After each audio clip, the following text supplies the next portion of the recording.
Sveiki gerbėmieji žiūrovai. Tai bus labai įdomi dar viena mano laida ir mes kalbėsime apie sintetinius saldiklius.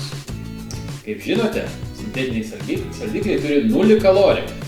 Ta prasme, gali naudoti kiek nori ir visiškai nesustorėsi. Ir bus ir arbata saldi, ir maistas saldus, ką norite. Bet ar iš tikrųjų yra viskas taip paprasta? Čia įdomus klausimas. Buvo surengtos nemaži moksliniai eksperimentai, kad įrodyti, jog tie žmonės, kurie pakeičia cukrų į sintetinius saldiklius, numeta svorį. Nes automatiškai, jeigu jūs vartojate mažiau kalorijų, ta prasme, tie, kas vartoja daug cukraus, vartos sintetinius saldiklius, aišku, jie gaus mažiau kalorijų ir turėtų sublokti. Bet visi tie moksliniai eksperimentai įrodė tik vieną dalyką, kad tie, kas atsisakė cukraus ir pakeitė sintetinį saldiklį, neprarado nė kilogramų. Kaip tai gali būti? Labai įdomus dalykas. Reikalas tame, kad sintetinis saldiklis, nors ir nesukelia cukraus jūsų kraujyje, iš tikrųjų sukelia insuliną. Ką tai dabar reiškia? Tai reiškia, kad insulinas sukilęs pradeda ieškoti cukraus jūsų kraujyje, bet jo neranda. Ir tai visą tai baigėsi tuo, kad pas jūs nežmoniškas apetitas, būtent nežmoniškas apetitas, jūs valgote daugiau ir nesunkiai pasivysite tą žmogų, kuris vartoja cukrų. Bet tai dar ne viskas. Kadangi taip dažnai sukyla insulinas ir, taip sakant, jisai neranda, tas reiškia, visas procesas neranda cukraus jūsų kraujyje, pas jūs išsidirba, vadinasi, atsparumas insulinui. Tai reiškia, kai jūs kitą sykį valgysite kažką saldaus, insulinas jums nesukils. Sakys, o kam sukilti? Jūsų kraujyje nėra cukraus. Visą tai baigsis labai liūdnai. Jūs tikriausiai susirsite diabetu, o galimos ir kitos ligos. Taip kad gerai pagalvokite prieš naudodami sintetinį saldiklį. Patys pagalvokite. Kalorijų 0, bet jūs nenumesite svorio.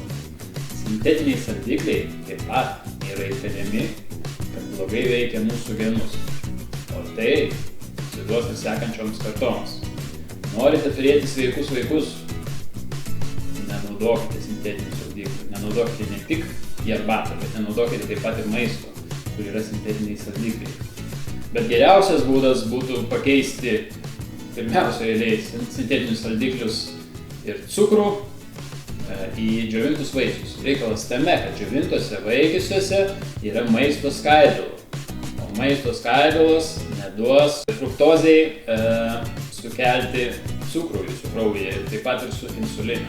Tai būtų pats saugiausias dalykas, ką aš patarčiau. Be to, žinom, džiovinti vaisiai labai turtingi visokiais vitaminais, mineralais, kurie jums būtini. Pavyzdžiui, figos turi kalcių. Ir kalcius yra deficitas praktiškai visiems žmonėms. Tai va, pabaigai paminėsiu maisto produktus, kur yra sintetiniai saldikliai, ko jums reiktų būti labai atsargiems. Tai reiškia, dietinė Coca-Cola. Visi dietiniai, reiškia, šitie limonadai. Reiškia, taip pat visokie dietiniai pyragėliai. Iš viso viskas, kas dietinis, kur užrašyta be cukraus, mažai kalorijų, reikia būti ypatingai atsargiam, nes ten tikriausiai bus sintetiniai saldikliai. Pats patikimiausias būdas paėmėt pakuotę ir žiūrite, kas užrašyta. Bet šiais laikais tai labai sudėtinga suprasti, nes primaišo, primakaluoja, tikrai jūs nieko nesuprasite, ko ten prirašyta. Patikimiausias būdas gaminti savo pačiam maistą. Tai bus tiek šiai laidai. Tikiuosi sužinojote daug ko įdomaus. Numeruokite mūsų kanalą. Žiūrėkite visas mūsų laidas. Iki sekančio pasmatymo.